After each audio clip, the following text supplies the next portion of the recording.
Pessoal, então, boa tarde a todos e todas. É um prazer recebê-los aqui, né, a todos, alunos, colegas, servidores também. A gente pede desculpa aí pelo atraso, tá? Mas era um esforço ainda para a gente viabilizar uma transmissão do evento, para que essas informações também tivessem mais alcance, por conta da importância, né, que a gente entende que tem a pesquisa aplicada no meio acadêmico e também no contexto social. Mas, de todo modo, a gente está fazendo uma gravação dessa transmissão, dessa palestra, e depois vamos disponibilizar no canal do Instituto no YouTube, para que outras pessoas possam acessá-la. Eu sou o professor Rafael Gonçalves, eu estou como coordenador do Núcleo de Escritório de Projetos do Campus Montes Claros. Nós atuamos com apoio às atividades de inovação, de empreendedorismo, enfim, projetos também de inovação no ensino, na extensão. Atuamos com o suporte às atividades de todos os mecanismos do campus e também fazendo uma interlocução do campus com o setor produtivo, com os parceiros externos. Uma das atividades que nós iniciamos no ano passado, idealizado pela colega Tatiane, né, a professora Tatiane, também faz parte do Núcleo de Escritório de Projetos, é o NEP Talks. O NEP Talks é o momento da gente se encontrar, reunir, né, um momento mais informal também, da gente reunir a comunidade e fomentar discussões, né, trazer temáticas de interesse da comunidade acadêmica para que a gente possa discutir e, a partir dessas discussões, gerar ideias, gerar projetos, enfim, levar essa ideia da inovação também, do empreendedorismo à prática.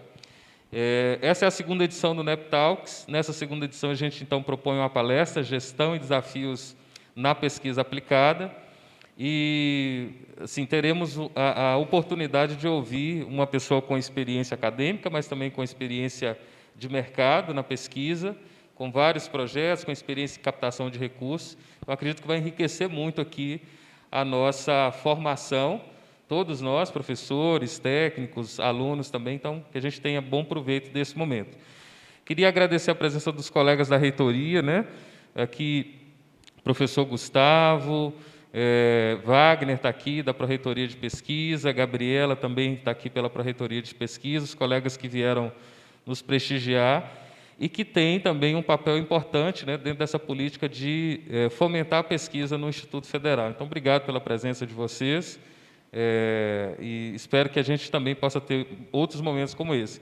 Queria franquear a palavra aqui ao nosso diretor-geral, professor Renato, para dar as boas-vindas aí, né, ao irmão dele, né, que também é o nosso palestrante de hoje, e depois pedir aqui uma fala de Gustavo, né, pela Pró-Reitoria de Pesquisa, para falar da importância de um evento como esse, tá? Antes da gente passar para o nosso palestrante. Obrigado. Boa tarde, queridos. Primeiro, quero parabenizar Rafael aí como coordenador, né, Rafael e Tatiane, que estão à frente do nosso Núcleo de Escritório de Projetos, que tem um dos objetivos, né, Rafael, justamente promover esses espaços de discussões que venham a estimular e fomentar a pesquisa, a inovação dentro do nosso campus e a busca de recursos, né? Então, nós temos que estar preparados para, posteriormente, sairmos às portas e buscarmos parceiros para desenvolvimento dessas pesquisas, de inovação, de projetos que venham realmente continuar transformando, né, tanto a vida nossa, enquanto cidadãos, enquanto comunidade da instituição, quanto também das empresas, das organizações, por meio de projetos que visam trazer o desenvolvimento, né, seja ele social, seja ele tecnológico, sustentável, para a nossa cidade, para a nossa região. Isso é um ganha-ganha, né? Todos saem ganhando.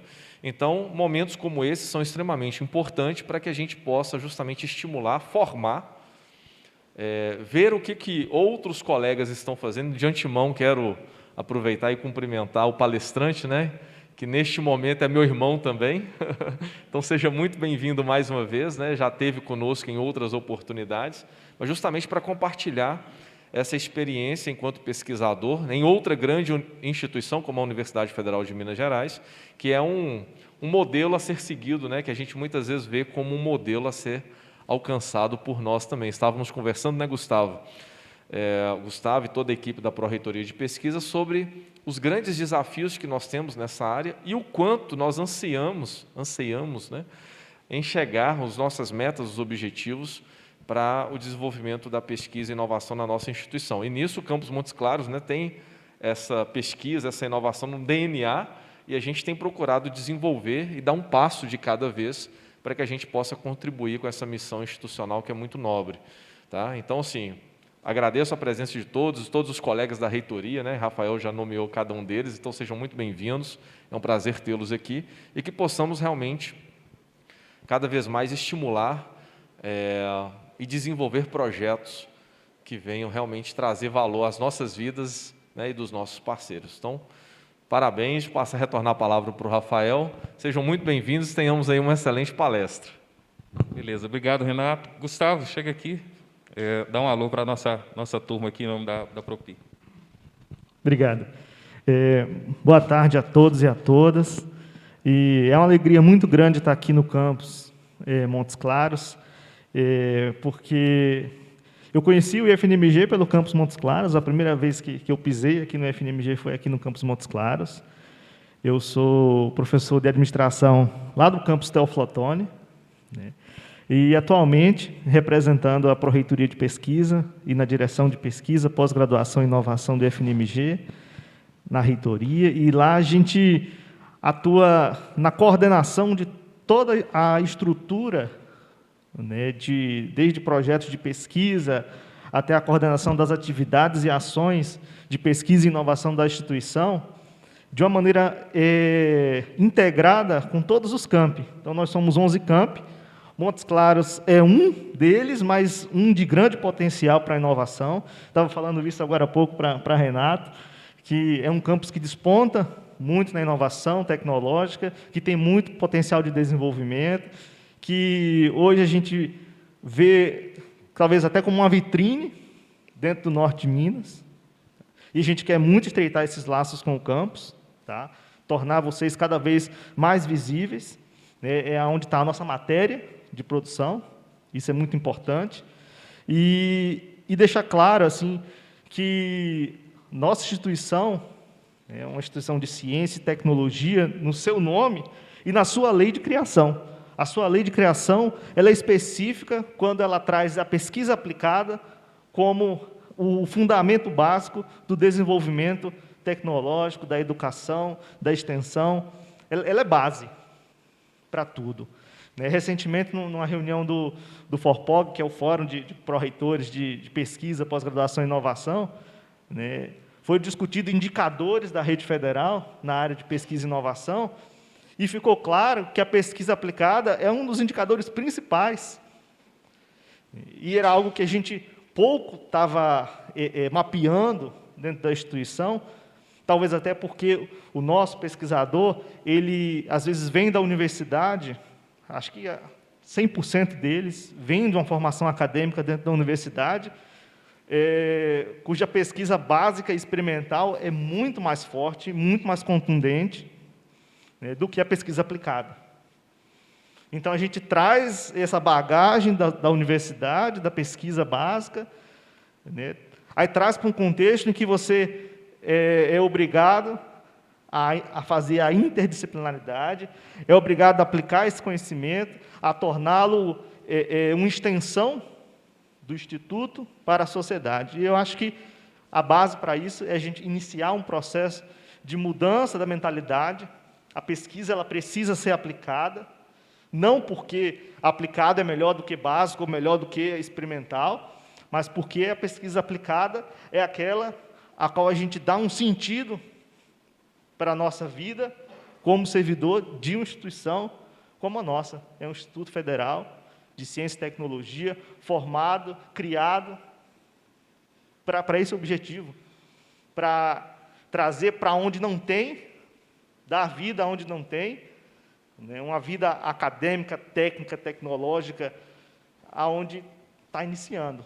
Eu sei que Montes Claros é uma cidade grande, né, dentro do contexto do norte de Minas Gerais, então, às vezes, fica redundante a gente falar que é preciso investir em tecnologia, é preciso investir em inovação, né? Mas é claro que dentro do norte de Minas Gerais há muitas outras cidades, há muitos outros municípios, regiões, micro-regiões, que necessitam da gente lá, né? E aí eu estendo aí uma provocação para vocês do Campus Montes Claros, vocês têm potencial de estar lá. Então, que estejam, que façam diferença, estejam lá.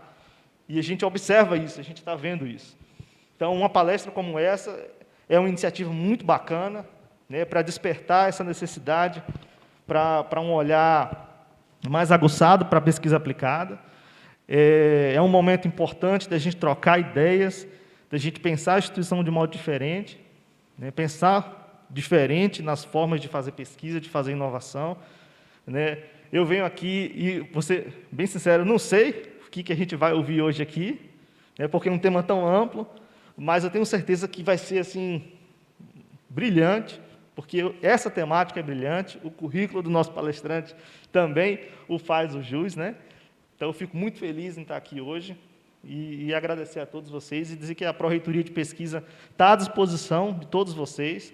A gente tem aqui representando também a nossa coordenadora de inovação, a Gabriela.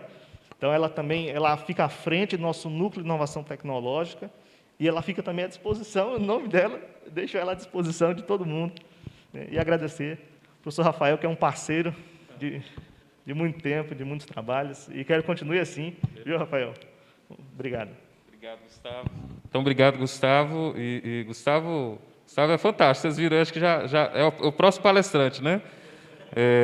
Obrigado, Gustavo. E é bom ver, né, como a nossa área de pesquisa tem paixão por pesquisa, né?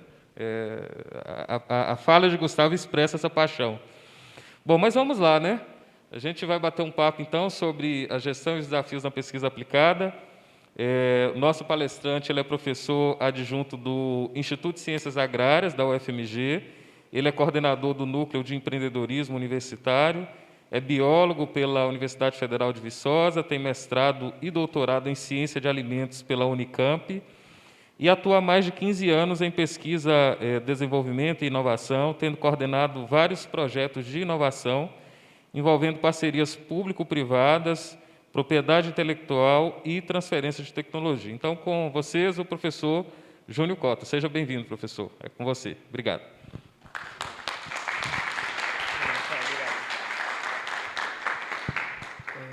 Deixa eu só...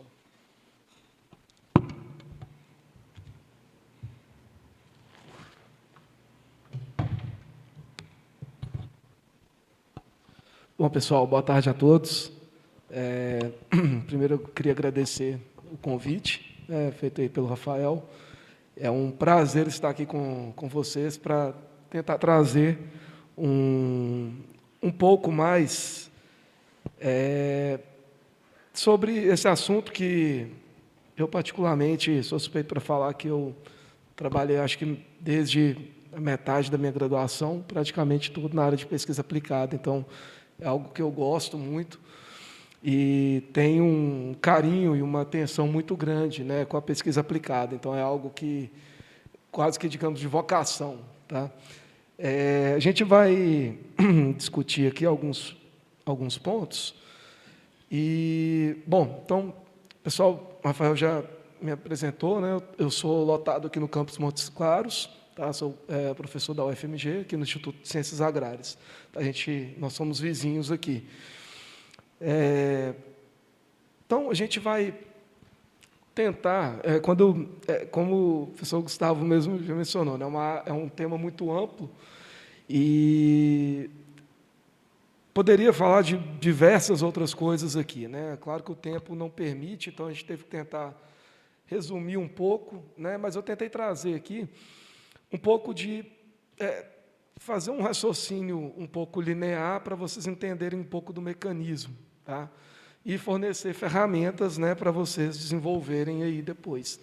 Então, a ideia aqui é passar um pouco, talvez pelas que eu julgo aqui que seria as principais, dentro do tempo que a gente tem para falar, os principais pontos, né, para vocês entenderem um pouco mais de como funciona o sistema, né, o sistema de inovação e tudo mais. Tá? Então, a gente vai passar por todos esses tópicos aqui.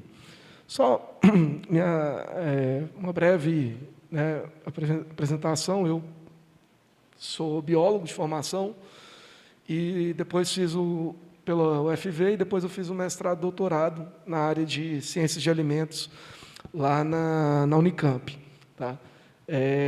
E trabalho, né, minhas principais linhas de pesquisa são biocombustíveis, fontes alternativas de proteínas, bioprodutos, ingredientes de alimentos, inoculantes para a agricultura. Então, às vezes, o pessoal pode olhar assim e falar, gente, mas você trabalha com, né, quase que de A a Z, são coisas bem desconexas, mas não. Tudo isso, o que une? A biotecnologia. Minha área de atuação é biotecnologia industrial. Então, aqui são apenas objetos de pesquisa, né? Então, eu tenho essas temáticas que a gente trabalha, mas tudo voltado e dentro da biotecnologia industrial, tá? Eu tive a oportunidade, previamente ao UFMG, de trabalhar no setor privado também durante alguns anos. Tá? Então, trabalhei em uma empresa finlandesa, depois trabalhei no CTC, né, que é um centro de tecnologia de cana, lá em Piracicaba, e aí depois eu acabei migrando, né, vim aqui para o UFMG, então, para trabalhar nessa área de biotecnologia industrial, dando continuidade a essas linhas de atuação dentro da biotecnologia industrial. Bom, pessoal, para começar a falar sobre esse tema, é importante, às vezes, a gente pensar um pouco, né, no conceito, tanto fala, beleza, pesquisa aplicada e pesquisa básica. Então, o que seria, né, basicamente, essa diferença? Né? Por que se fala em pesquisa básica e pesquisa aplicada? Pesquisa básica não é relevante porque ela não é aplicada? É isso? Não é. Né? Então, até tem uma divisão feita pelo Donald Stokes, não lembro em que ano, isso já tem várias décadas já. Essa divisão que o Donald Stokes fez guiou, né, isso na segunda metade do século XXI. Século XXI, agora eu já estou confuso, hein? Pera lá. Século passado, tá? Século XX, então vamos lá. Guiou os Estados Unidos, né, na definição ali do financiamento, a pesquisa, né, definição dos fomentos e tudo. Então, eles fizeram isso, né, quando foi criada lá a Fundação Nacional de Pesquisa, que depois virou a Fundação Nacional de Ciências, que permanece até hoje, né? Então, isso foi nessa época, já tem bastante tempo, que foi criado esse conceito, e eu acho que assim, é um conceito bem pertinente. Né? Então, quando a gente... Não dá para vocês terem uma visão muito... Aqui. Basicamente, a gente tem 4 quadrantes aqui. Então, no eixo X, digamos assim, a gente tem aqui a relevância para a aplicação imediata. No eixo Y, a gente tem relevância para o avanço do conhecimento. Então, não necessariamente o avanço do conhecimento vai implicar, tá, em relevância para a aplicação imediata. Basicamente, então, a gente tem aqui alguns exemplos, né, que o Donald Stokes fez essa divisão. Por exemplo, Niels Bohr, né? Todo mundo já ouviu falar em Bohr. O seu trabalho na compreensão lá dos átomos, química quântica, física quântica, né, e tal. Então, ele contribuiu muito para o avanço do conhecimento, né? Mas não tinha, digamos assim, uma aplicação imediata tão forte, né?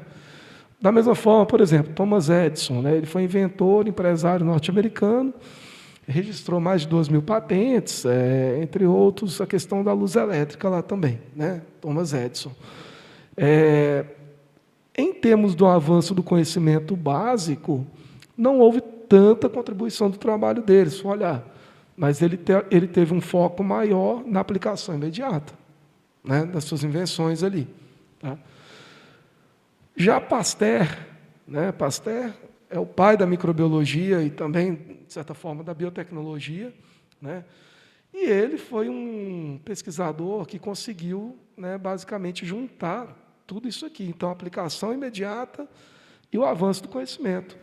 Pasteur, né, foi quem começou a desenvolver técnicas de microbiologia, técnicas de manipulação asséptica. Pasteur, ele, na época, né, diz a história que ele foi contratado para resolver um problema que os vinhos lá na França eles estavam avinagrando, duravam muito pouco tempo. E aí ele foi contratado para tentar solucionar esse problema, né? E aí ele de fato desenvolveu o processo de pasteurização, né? Então todo mundo já ouviu falar na pasteurização, vem de Pasteur, né? Em homenagem aí. E então foi ele que desenvolveu isso na época, conseguiu controlar, provou que aquela acidificação do vinho lá, né, que o vinho virava vinagre, aquilo ali era por causa de uma bactéria acética que estava no ar, tinha contato com a garrafa, então ele começou a provar essas coisas. Então, com isso ele desenvolveu práticas assépticas, né? Então o processo de pasteurização é usado até hoje pela indústria, tá? Então não é só esse, né? Você tem processos mais avançados também, mas a pasteurização em si, ela também é utilizada ainda hoje. Tamanha importância, né, desse cientista, Pasteur. Então, percebam que, assim, e a pesquisa básica, vai?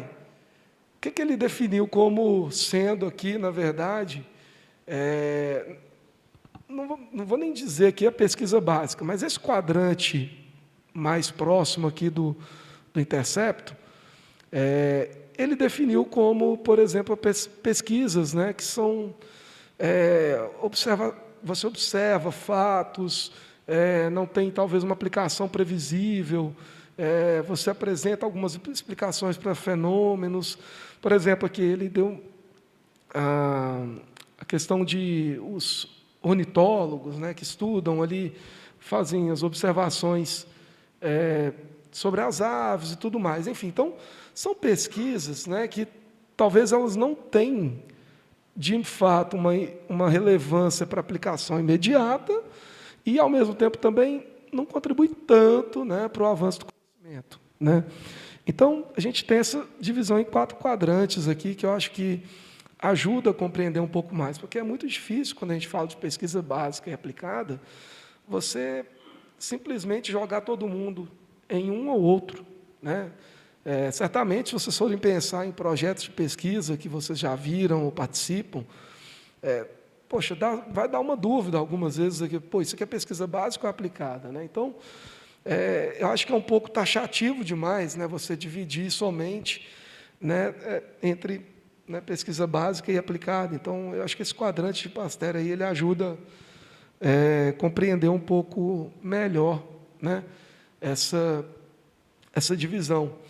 E, só voltando aqui, então, assim, volta àquela questão, a pesquisa básica, né, ela não tem aplicação, então é um erro, sabe? Às vezes eu não gosto muito, às vezes, dessa terminologia, porque justamente te induz a pensar que a pesquisa básica não tem valor.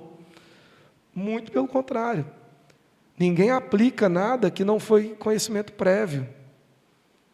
Né? Então, a pesquisa aplicada ela vem depois da pesquisa básica. Se não tiver uma pesquisa básica por trás, a pesquisa aplicada não existe. Porque o que a pesquisa aplicada faz é aplicar conhecimentos em áreas e demandas que a gente, né, que a humanidade requer. Então, é isso. A pesquisa básica ela tem um papel fundamental. E aí, daí você pensar, então, que ela não é aplicada. Então, acho que a gente tem que tomar um pouco de cuidado, né, com isso. A pesquisa aplicada ela é a ponta da cadeia, vamos dizer assim, né? Então, você gera o conhecimento, esse conhecimento vai ser trabalhado, vai ser desenvolvido e vai ser aplicado, né? Então, a gente não pode, tem que tomar cuidado para não ser tão taxativo nessas divisões e não ver o todo, né? Porque tudo isso faz parte do todo. Se a gente não tiver pesquisa básica bem feita, nada feito, né? Bom, deixa eu só acompanhar o tempo aqui. Falando um pouco...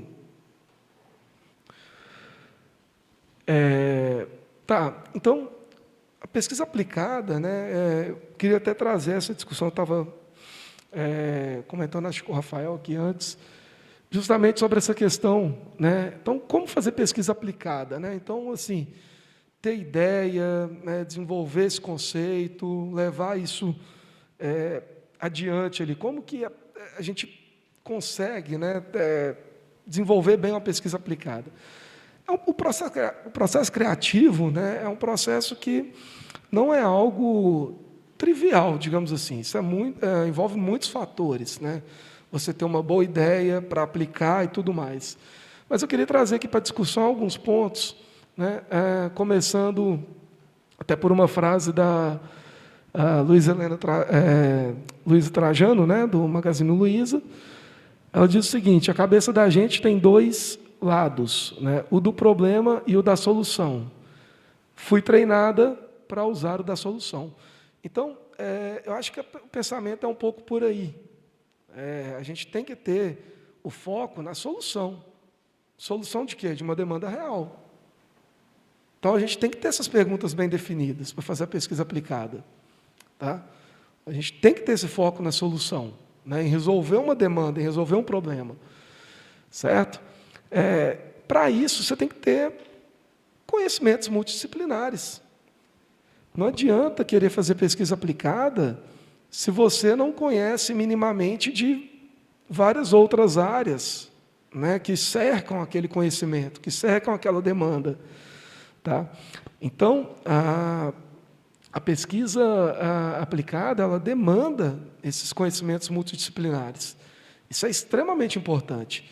A biotecnologia, eu falo por experiência própria, né? A biotecnologia, a gente precisa de química, a gente precisa de biologia, a gente precisa de física, muitas vezes, de engenharia e tudo mais. Então, a gente trabalha sempre em conjunto.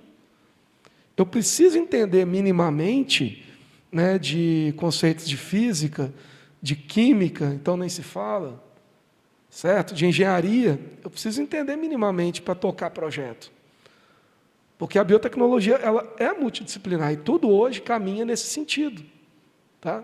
Então, a gente tem que desenvolver interações, colaborações, isso é muito importante. Ninguém faz nada sozinho hoje, né? Então, não tem condição de eu falar assim, eu vou montar um laboratório aqui e vou ser autossuficiente, não preciso interagir com ninguém. Muito difícil isso acontecer. Ou a pessoa vai ficar na superficialidade, ou não, né, você precisa de pessoas. Ninguém dá conta de acompanhar todo o conhecimento e nem de ter toda a infraestrutura necessária. Então, a gente precisa de interagir, precisa de ter colaborações. Isso é extremamente importante no processo. Né? E outra coisa, né, quando a gente pensa, aí eu venho, né, tocar num ponto que, às vezes, a academia ela falha um pouco nisso. Né?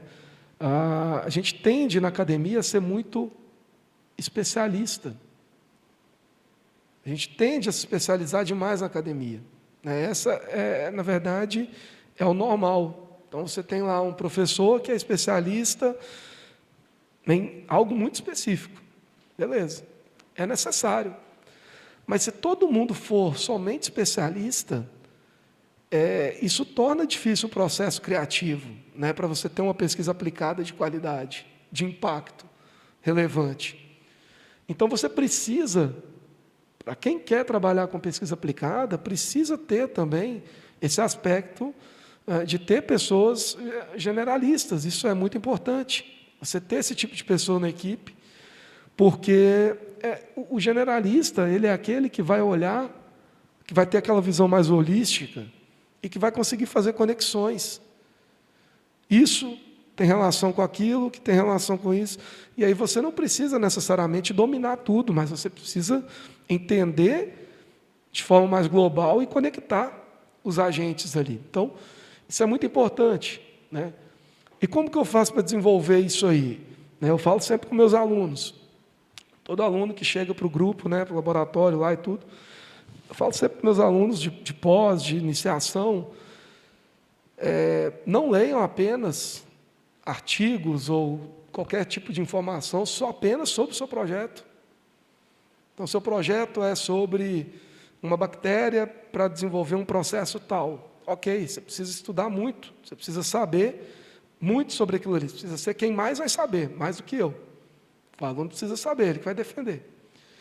Agora, ao mesmo tempo, você precisa também ler sobre qualquer outra coisa, sobre várias coisas, né?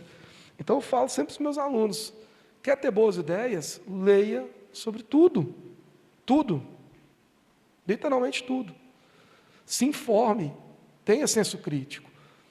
Tudo que você lê, seu cérebro vai guardando e lá na frente você vai ter um momento que você, poxa, eu li uma vez sobre isso que tem relação com isso, que vai te ajudar a explicar muita coisa no seu trabalho, vai te ajudar a fazer conexões. Então, isso é muito importante, tá? Então, é importante que a gente tenha também esse desenvolvimento, né? Não ser apenas extremamente especialistas. Um outro ponto importante quando a gente, introduzindo aqui o assunto, né, a gente fala muito de inovação hoje em dia, né? Inovação, isso vende muito, né? Então, todo lugar que você vê virou plataforma política, virou tudo, né? Todo lugar você vê inovação, falar sobre inovação. Basicamente, né, a gente tem aí essa classificação do grau de inovação, né? E a gente usa muito, na verdade, principalmente essas duas, né? A incremental e a disruptiva, né? Então, a disruptiva, como o próprio nome diz, você rompe com status que já existe ali, né? E você rompe com aquilo ali e cria algo totalmente novo, tá? Então, você tem uma disrupção mesmo ali, tá? Então, você quebra com aquilo que vinha sendo o padrão, digamos assim, e você gera algo muito novo, tá? Totalmente inovador. Com isso, muitas vezes, você enterra seus concorrentes anteriores, porque isso gera uma mudança no comportamento de consumo, né? Então, você traz algo bem disruptivo, você pode gerar mudança no comportamento do consumidor e tudo mais, a ponto de você gerar um impacto muito grande no mercado, né? A inovação incremental já é um pouco mais, um processo mais contínuo, né? Digamos assim, é algo que você pega algo que já existe e vai trazendo pequenas melhoras ali no processo, no produto, você vai incrementando, né, modificações que vão, né, que vão trazer benefícios e ganhos ali, tá? Então, essa é a diferença básica. Mas o que eu quero chamar a atenção aqui também, por um lado, inovação é algo que, apesar de que nos últimos anos que tem se falado muito de inovação, né, e não que esteja errado, é ótimo para chamar a atenção das pessoas para isso, né? Mas, por outro lado, na universidade não deveria ter nada, né? Nas instituições, nas ICTs, o que não é inovação não deveria existir aqui. O que eu chamo a atenção para o seguinte, mesmo a pesquisa, na minha visão, mesmo a pesquisa básica, ela pode ser inovadora, né? Então, porque se a gente começa a olhar só para isso aqui, você tem que pensar que se você não está trazendo algo novo, nem que seja no avanço do conhecimento, na pesquisa básica, isso está errado. Você está fazendo o quê? Mais do mesmo? Né? Então, a inovação ela deve ser algo que realmente faz parte do dia a dia, né, de todo mundo, né, nas ICTs.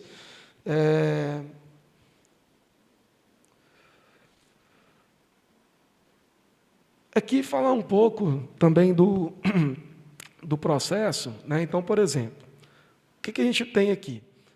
A ideia, você tem a demanda, né, sendo criada, então isso é algo que ela pode e deve vir de fora para dentro, né? Então a gente tem que ir lá buscar fora das quatro paredes aqui do campus qual que é a demanda que a população está precisando, que a indústria está precisando, enfim, que o mundo precisa. Qual que é essa demanda?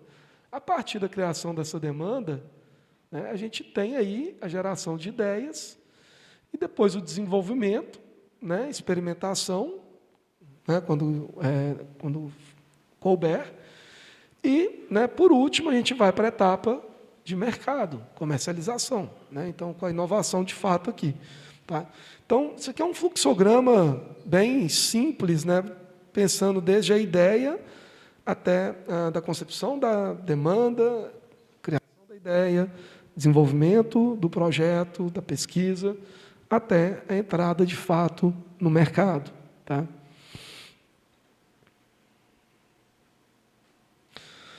Passando aqui, a gente vai falar um pouco de fomento à inovação. Tá? Então, fomento à inovação é outro ponto muito importante, né, que eu acho que a gente tem que ter isso muito bem claro. Né? Às vezes a gente ouve nos corredores falando que não tem dinheiro para pesquisa, que não sei o quê, está faltando recurso, parará, parará. Gente, não é verdade. A gente sempre tem muito dinheiro para financiar a pesquisa. Tá? Isso é conversa, né, de quem às vezes não está se informando, enfim. Né? Mas a gente tem inúmeras instituições públicas que financiam pesquisa. Tá? E aqui no norte de Minas, a gente faz parte da região da Sudene. Tá? Com isso, a gente também está sob o guarda-chuva do Banco do Nordeste, que é um grande financiador de pesquisa, o Banco do Nordeste. E eu posso falar para vocês, a gente que, fora do estado de São Paulo, onde tem a FAPESP, que dá uma ordem de recurso muito grande para a pesquisa, é uma fundação estadual, para quem não conhece, é como se fosse a FAPEMIG lá do estado de São Paulo. Fora do estado de São Paulo, você consegue ordens maiores de recurso para a pesquisa, basicamente aqui na área do Nordeste, né, com relação, por exemplo, ao Banco do Nordeste. A gente consegue financiamento de projetos de R$500 mil, R$1 milhão. Né? Então, depende do edital. Brasil inteiro, a gente também tem FINEP, BNDES, são também bancos, né, que vão financiar, são financiadores de pesquisa, de projetos de inovação. Tá? E também você consegue com eles uma ordem de recurso bem considerável. Né? Você também tem projeto na casa de R$1 milhão aqui. Quando a gente vai, né, para algo mais acadêmico, CNPq, FAPEMIG, né, que é o que todo mundo normalmente conhece, CNPq é um órgão federal, FAPEMIG, o órgão do Estado aqui, a gente está falando de projetos de valores muito pequenos, normalmente, para pesquisa. Né? Então, às vezes, você tem projetos aí de R$30 mil. R$30 mil, um laboratório, você não faz nada. Então, assim, se a gente não buscar alternativas, a gente não consegue ir para frente. Né? Então, você tem que ter alternativas. E eu estou apresentando aqui para vocês. A gente tem inúmeras alternativas. Tem a Embrapi, né, que também lança editais direto, né, com ordem de valores bem grandes. A própria Petrobras também lança editais direto, tá, nessa ordem de valores de R$1 milhão, tá, de projetos. Do ponto de vista de instituições privadas, tá, de fomento à pesquisa, a gente também tem no Brasil. E talvez a principal delas é essa aqui, Serra Pilheira. Alguém aqui já ouviu falar no Serra Pilheira?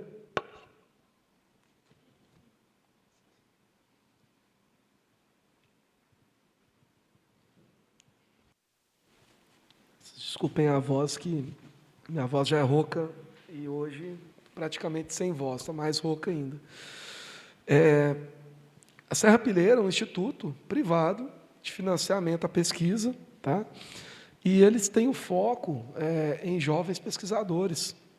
Então, inclusive, quebrando essa ideia de quem não é pesquisador A do CNPq não aprova nada.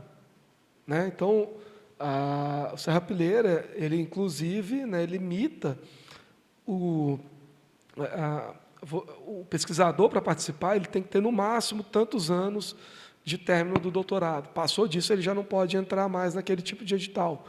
Então, justamente para fomentar contratados, pesquisadores novos, né, que apresentem bons projetos, na verdade, bons não, excelentes projetos, Se tiverem curiosidade, depois acessem o site do Serrapilheira, vejam os vídeos, pitches de projetos que eles financiam. É algo de mais alto nível que vocês possam imaginar, que eles financiam. Muito alto nível, né? Você tem vários outros aqui, Fundação Cargill, Itaú, Natura, Boticário, Coca-Cola, Santander, e por aí vai. Tem vários outros que a gente poderia colocar por aqui. Então, resumindo, não falta dinheiro para pesquisa. Se você tem uma boa ideia, sempre vai ter recurso. A gente precisa ter uma boa ideia que seja, de fato, elegível, né, para esses editais. Tá? Então, inclusive, esses privados também lançam editais, chamadas públicas. Tá? Todos eles lançam chamadas públicas, então é livre a concorrência ali.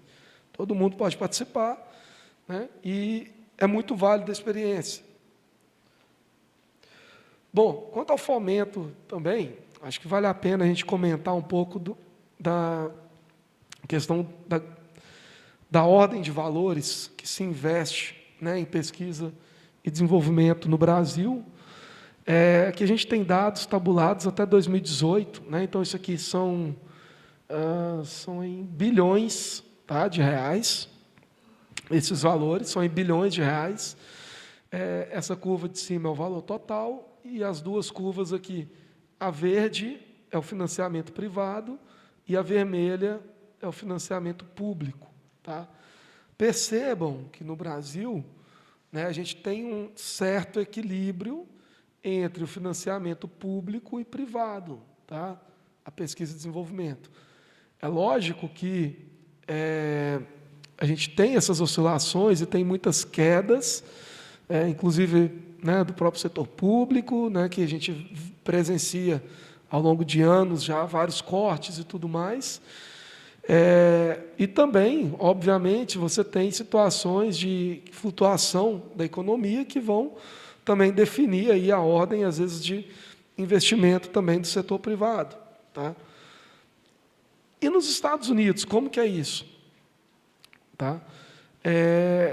Eu não sei, muitas vezes o pessoal eu já ouvi muitas vezes o pessoal comentando, aqui nos Estados Unidos, financiamento de pesquisa, a maior parte é privado, que não sei o quê e tal, tentando... Isso é uma falácia, porque, na verdade, nos Estados Unidos, essa linha aqui é o do financiamento público. Tá? Essa linha aqui é do financiamento privado, tá? E depois as duas embaixo aqui você tem uma da própria universidade, recurso próprio, tá? E também filantropia. Nos Estados Unidos tem muito filantropia para pesquisa, para ciência. Então tem muita gente que doa dinheiro para a ciência, milhões e milhões de dólares para a ciência. Além de que você tem ex-alunos que que se destacam no mercado, né, e fazem um patrimônio muito grande e doam, né, também recursos para a própria universidade. São ex-alunos. Eu sou ex-aluno aqui do Instituto Federal. A pessoa vai lá e investe na própria instituição que o formou. Então, isso é muito comum nos Estados Unidos.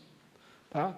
No Brasil, isso ainda não é regulamentado, mas existe um movimento no sentido de regulamentar essa questão. Tá? Então, percebam que nos Estados Unidos há esse equilíbrio. O setor público também ele financia pelo menos ali em torno da metade, né? E por último aqui acabou que o crescimento do setor privado lá superou, e somando essas três aqui acabou sendo mais do que a metade do financiamento total. Então o setor público lá diminuiu um pouco nos últimos anos, tá? Teve uma estagnação.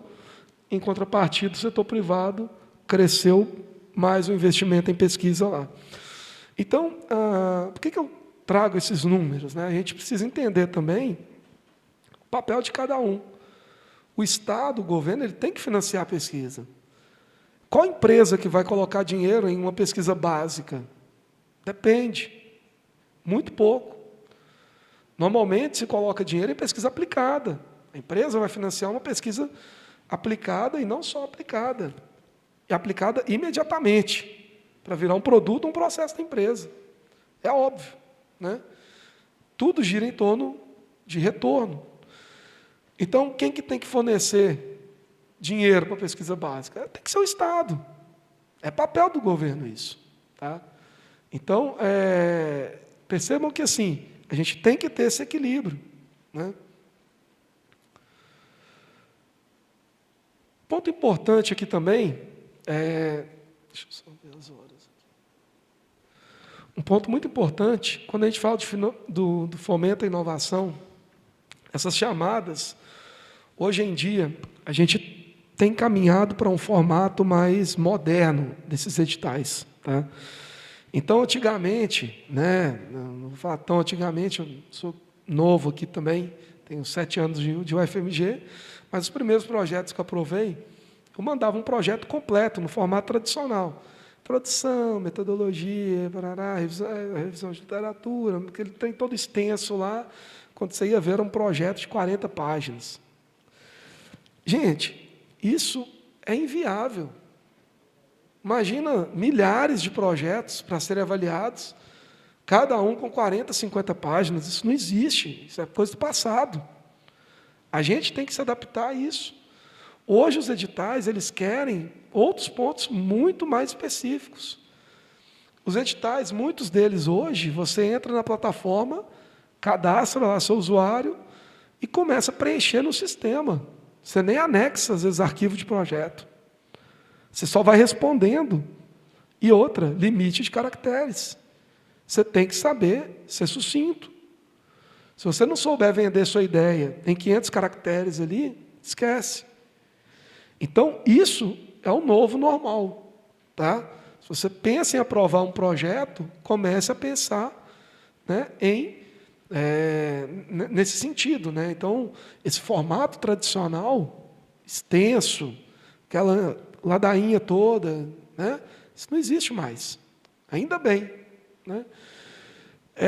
Então, assim, primeiro ponto, né, quando a gente pensa em financiamento, em participação, né, nessas chamadas aí, nesses editais, você tem que estar alinhado com o escopo. Se você não estiver alinhado com o escopo do edital, esquece. Então, a primeira coisa, leia muito bem o edital. Né?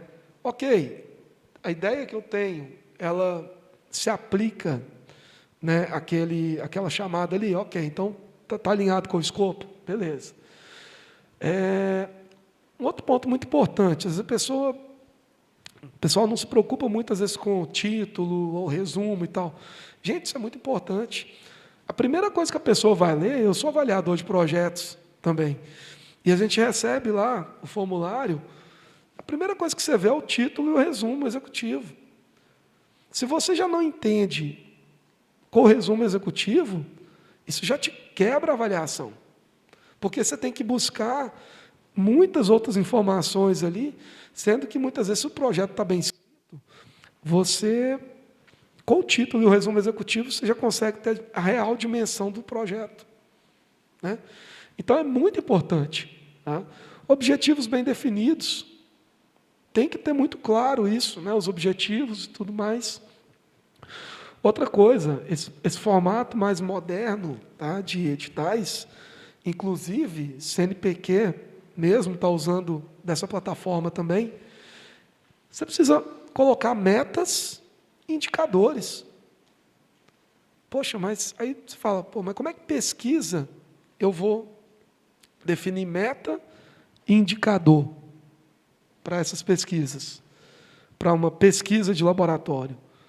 Se você não é capaz de definir uma meta e um indicador bem claro, esquece. Então, tem que ter metas e indicadores bem definidos. E aí, uma dica, né, uma coisa que eu sempre faço, não subestime e também não superestime esses indicadores, porque você tem que entregar aquilo ali.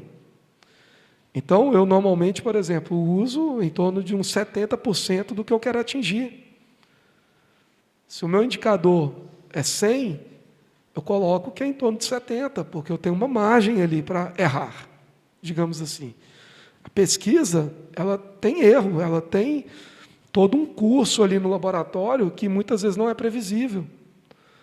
Então, se você vai para o laboratório, você não tem como prever exatamente 100% dos números. Então, a gente tem referências na literatura e tudo mais, mas você tem que tomar cuidado, muito cuidado com os indicadores. Porque, principalmente bancos, tá? FINEP, já tive projeto com FINEP, BNDES, Banco do Nordeste. FINEP, eles nem leem direito quase que o resto, eles querem saber lá, o meta, seu indicador era 100, quando você atingiu 80, por que você não atingiu 100? Você propôs 100.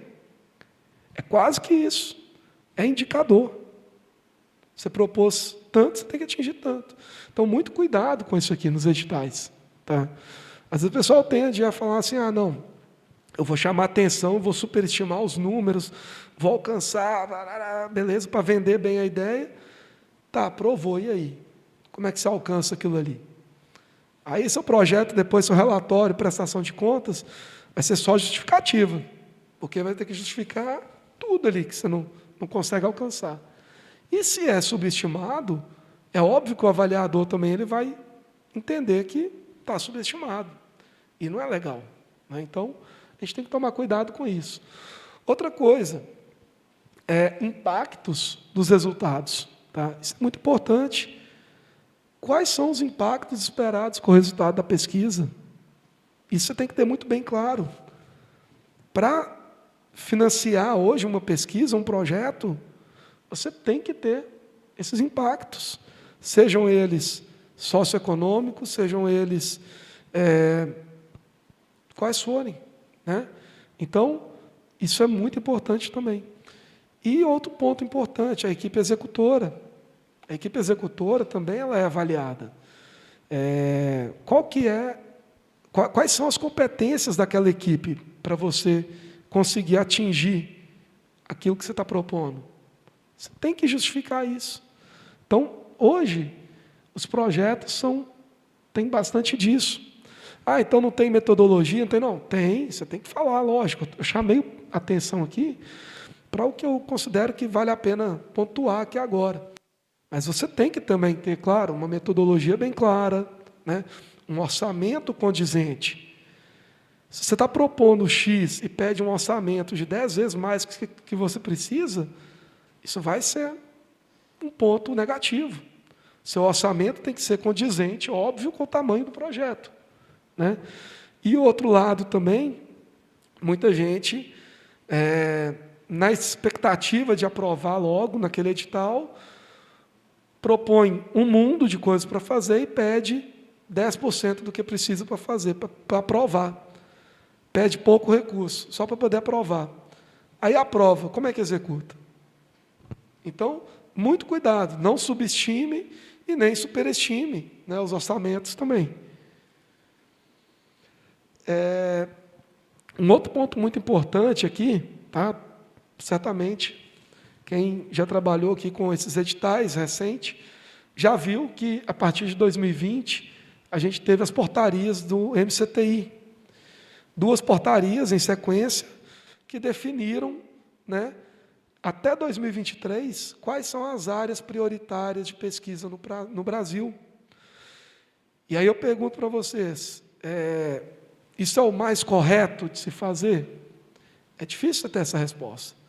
Por outro lado, né, então, assim, quem não é dessas áreas prioritárias vai ficar revoltado.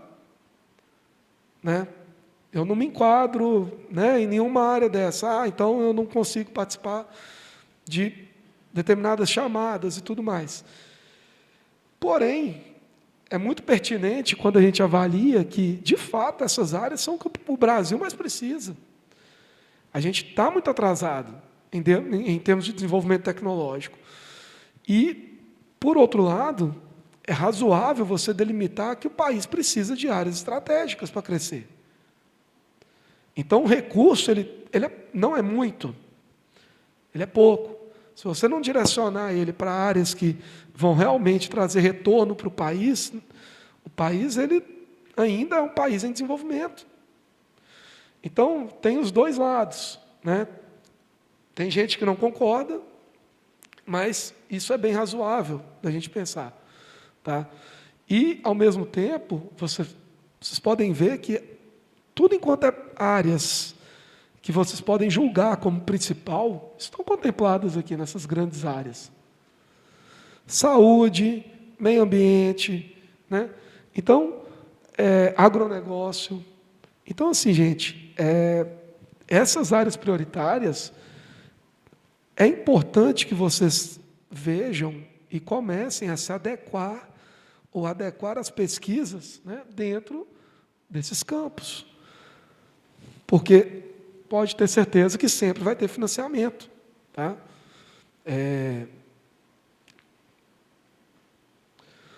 Vou falar rapidamente aqui, para a gente não estourar o tempo. Como é que está o tempo? Deixa eu...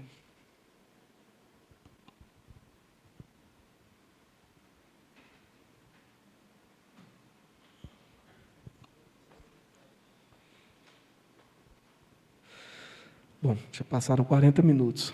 Tem que apertar o passo aqui. Bom, a gente tem esse... quando a gente fala... Também falar um pouco aqui dos modelos de interação para inovação. Tá? Essas informações vocês podem ver depois, tem cartilhas da CTIT, da UFMG, que é o NIT, da UFMG. Então, vocês podem ver com mais calma depois, mas, basicamente, a pesquisa aplicada, ela requer muitas das vezes, esses modelos de interação. Então, um acordo de confidencialidade, você vai conversar com uma empresa ou com qualquer outra instituição, trocar informação sobre um projeto que é sigiloso, que tem potencial para ter propriedade intelectual, que eu vou falar mais à frente. Então, tudo isso é importante, tá? Você ter uma assinatura de confidencialidade para resguardar as partes, né, dessas informações trocadas. Acordos de parceria, né, termos de transferência de material. Então, você vai ceder algum material para alguma instituição ou para alguma empresa. Esse material, é importante você ter, né, um termo de transferência de material, né, o famoso TTM, que a gente chama. Então, se eu vou pegar uma linhagem de bactéria de um parceiro, a gente faz um termo de transferência de material. Tá? Transferência de tecnologia, né, e cessão também são termos correlatos ali, né, que você vai ceder o direito, né, no caso da cessão, a transferência do direito sobre aquela tecnologia, ou, no caso de transferência, você concede a um terceiro o direito de explorar aquela tecnologia desenvolvida. E também tem a questão das alianças estratégicas, tá? Que eu vou falar um pouco mais aqui. Bem rapidamente, para a gente poder não extrapolar aqui o tempo. Essas alianças estratégicas, você tem mecanismos, tá? Depois pode, né, ficar registrado aqui, já a palestra está sendo gravada, né? Então vocês podem ver com mais calma depois. E você tem leis que se aplicam, né, que a gente está submetido enquanto uma instituição federal. Tá? Então, a gente tem que tomar cuidado para esses acordos e contratos, principalmente. Tá? Esses acordos e contratos, eles têm que estar aprovados, né, pela Procuradoria Jurídica. Tá? E até coloco aqui, né, é bom que a gente tenha uma minuta padrão. Só que, né, vou até abrir uma parêntese. Muitas vezes, mesmo tendo essa minuta padrão, ela vai ser questionada dentro da Procuradoria Jurídica. Tá? Então, isso acontece. Falo por experiência própria. Você pega a minuta padrão, passa para a empresa preenche, aceita os termos, você manda de volta para a universidade e a Procuradoria Jurídica, muitas vezes, questiona a própria minuta padrão. Infelizmente, isso acontece. Tá? A gente está sujeito a isso. E é algo que eu acho que todo mundo está ainda aprendendo como fazer. Tá? Na verdade, tanto a Procuradoria Jurídica, né, são temas novos, né, de certa forma, então está todo mundo se adaptando, se ajustando. Tá? essas alianças, esses convênios, eles sempre têm que ter projeto e plano de trabalho. Então, antes, né, se fazia muito convênio guarda-chuva. Você não tinha lá um plano de trabalho bem definido, né, que era muito aberto, muito vago. Hoje em dia não se passa mais isso. Dificilmente a Procuradoria vai aceitar. Então, você tem que ter um plano de trabalho bem definido. Tá? Você pode fazer um aditivo? Pode. Mas você tem que ter previamente já um plano de trabalho, um projeto bem definidos. Gente, eu vou passar bem rapidamente aqui por propriedade intelectual, mas eu queria ressaltar o seguinte, tá? Deixa eu já... Propriedade intelectual é um tópico que eu considero um dos principais quando se fala de pesquisa aplicada. Por quê? Pesquisa aplicada não vai servir para trazer retorno nenhum se você não tiver uma boa gestão de propriedade intelectual. Se não houver uma boa gestão de PI, tudo pode se perder. Tudo, trabalho de décadas, de anos, pode se perder. Então, assim, o que é a propriedade intelectual? Tá? Bem rapidamente.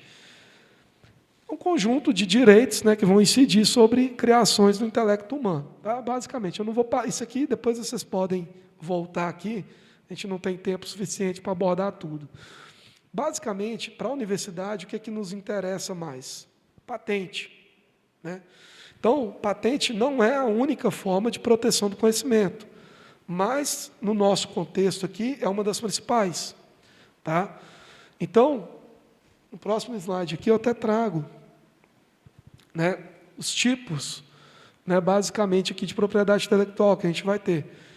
Então, a gente tem 3 grandes eixos. Direito de autor, que, no caso aqui da pesquisa aplicada, exceto, né, pela parte de programas de computador, tá, que está em direitos autorais.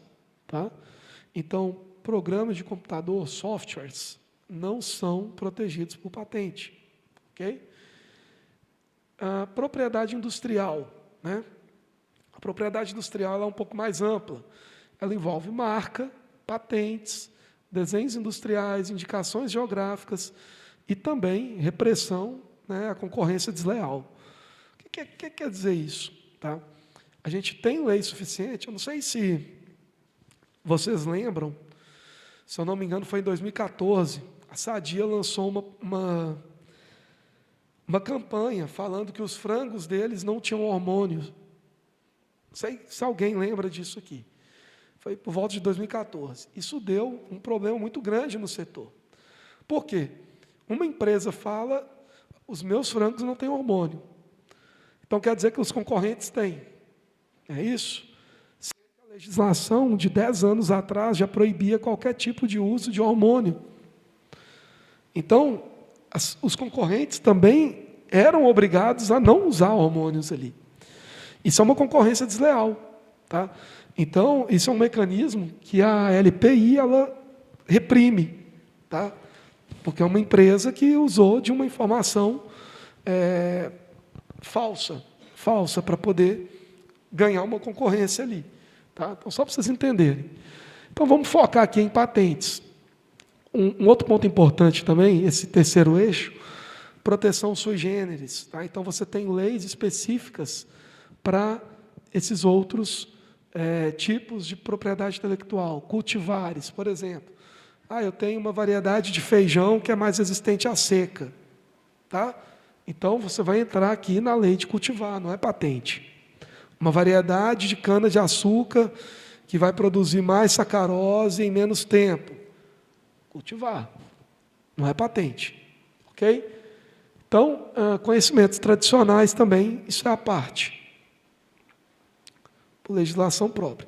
Então, aqui, não vou passar em detalhes, mas todo o arcabouço legal que a gente tem de propriedade intelectual que está vigente, pode ter aí alguma outra coisa a mais que não está atualizada, mas, basicamente, a gente tem essas grandes leis aqui, tá? E inúmeros decretos e atos também normativos do INPI, tá? Que vão regular a propriedade intelectual. Vamos lá. Gente, por que a propriedade intelectual, a gestão dela é muito importante? Quando a gente está numa ICT, né, numa universidade, no Instituto Federal, e a gente gera o conhecimento, a gente precisa saber o que fazer com esse conhecimento. Então, sempre fica aquela dúvida, eu vou publicar ou eu vou proteger, vou patentear? Uma coisa não exclui a outra, ao contrário do que se pensa. Muitas vezes as pessoas não têm, por falta de informação, tá? Às vezes optam por publicar, porque vai fazer um número a mais no currículo ali, que demanda, muitas vezes, em algumas seleções e tudo mais, enfim. Sendo que, na verdade, não são excludentes. Porém, a ordem deve ser respeitada, porque se você publicar primeiro, como o próprio nome diz, tornou público. Uma vez que tornou público, você não pode proteger. Se você publicou uma matéria sobre o seu trabalho no jornal da padaria da esquina ali, não interessa, tornou público. Se você for tentar patentear e o analista do INPI localizar essa reportagem que você falou ali, o conhecimento que você está tentando proteger, aquilo ali já joga contra você na hora de obter a patente. Eles vão negar a patente. Eu costumo dizer que assim, eu tenho alguns amigos, né, de época de pós-graduação que hoje estão no INPI, e eles brincam que assim, você recebe uma patente de universidade, né, de uma ICT, a primeira coisa que eles fazem é olhar o currículo Lattes do pesquisador. Por quê? Muitas vezes ele já publicou aquele trabalho e está lá no Lattes. Ele não precisa gastar tempo com mais nada, já está ali, ó, tchau, negou na hora. Entendeu? Então, por outro lado, se você opta por proteger, por patentear, uma vez que você depositou a patente, feito o depósito da patente, você pode publicar. Não tem qualquer tipo de restrição. Mas o depósito da patente tem que ser anterior à data da publicação. Ponto. Só isso. Isso que vocês precisam entender. Então, isso é muito importante. Vai ter situações que nenhum dos dois vai ser interessante. Vai ter situações que o sigilo pode ser a melhor alternativa. E a gente tem uma ferramenta, né, um mecanismo dentro da instituição, que é o registro de know-how. Know-how, né, conhecimento. Então, você tem um conhecimento sigiloso que não é passível de proteção por via de patente. Por que ele não é possível de proteção? Pode ser que ele não tenha os requisitos de patenteabilidade. Acontece. O que não quer dizer que ele não possa ser explorado industrialmente. Então, eu já tive caso, né, de pesquisa que eu tentei a proteção via patente e, após a análise do NIT, eles recomendaram a gente registrar o know-how em vez de patentear. Então, não teria o requisito de patenteabilidade, mas a gente fez o registro de know-how. Esse registro de know-how ele é interno da instituição, não é público. Então, é um banco de tecnologias que você pode ter ali, de registro de know-how, que você pode ofertar isso para o setor industrial. Por exemplo, você conseguiu desenvolver uma nova aplicação ali, um novo processo em condições específicas, não foi possível patentear, mas isso tem totalmente aplicação para a indústria. Você pode vender esse know-how para a indústria, entende? Então, você tem formas de proteção do conhecimento. Isso que eu quero que vocês entendam aqui. Tá? Então, assim, só para a gente finalizar essa parte aqui. Por que é importante proteger? Tá? Infelizmente, por falta de conhecimento, muitas vezes pessoas falam que não, eu não quero proteger porque eu quero que mais pessoas se beneficiem desse conhecimento que eu produzi. Então, eu gerei aqui um processo novo e eu quero tornar isso público, porque eu quero que o máximo de pessoas possíveis possam utilizar daquilo ali. Aí sabe o que acontece? Você tem empresas, grandes corporações, que têm profissionais focados em buscar novas tecnologias publicadas ali. E aí vai lá o profissional, que é focado naquilo ali, a única função dele é trazer coisa nova para a empresa, ele vai lá e acha uma monografia publicada. Pô, fulano de tal que publicou uma monografia, isso aqui dá para usar aqui na indústria. Beleza. A indústria vai usar e não vai pagar um centavo para a instituição que desenvolveu isso. E está errado? Não. Ela está no direito da lei, porque não foi protegido, foi publicado. Aí eu te pergunto, quantos milhões não foram investidos nessa instituição, na infraestrutura, nos recursos humanos, recursos materiais e tudo aqui para você desenvolver a pesquisa? Muitos milhões. Para você simplesmente entregar uma pesquisa, um resultado para uma indústria que pode pagar por ele. Entende a importância da proteção? Então, é muito importante a gente quebrar essa cultura de que patente é ruim. Patente é coisa de capitalista, Não, a patente é uma forma de você trazer retorno para quem investiu o dinheiro. No caso, a própria população brasileira, com seus impostos. Muitas das vezes, a maioria das vezes. Né? Então, é muito importante ter essa consciência. Tá?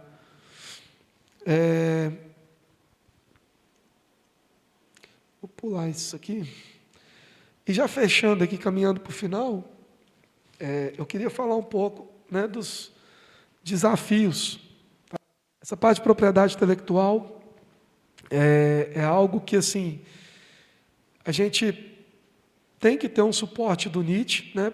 A Gabriela, que está à frente do NIT aqui agora, então,